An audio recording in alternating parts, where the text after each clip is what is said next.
Најголем предизвик кај нас денес е граѓанското помирување. Патот до него води преку правдата втемелена врз вистината, порача денеска од вилата водно шефот на државата, по повод Илинден. Зборуваше пред представници од владата, амбасадори, но и пред присутните од Сојузот на борците. Пред обраќањето имаше едноминутен молк во чест на паднатите борци. Се насети негодување кај дел од присутните заради споменувањето на новото име на Македонија во најавата за едноминутниот молк. Коментираа меѓу себе дека борците не загинале за Северна.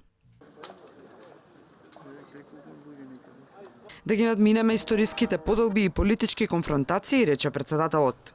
Да ги издружиме сите наши знамиња и символи, независно дали се етнички, верски, идеолошки, партиски или генерацијски.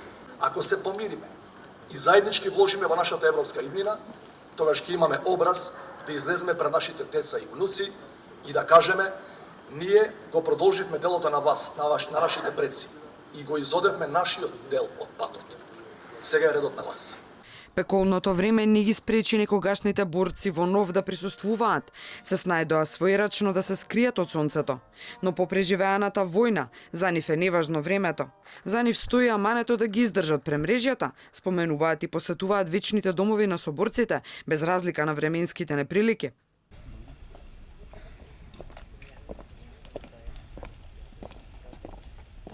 Ние борци, продолжувачи и симпатизери со возвишени граѓански и државнички чувства остануваме горди на борбата 1941-1945 година.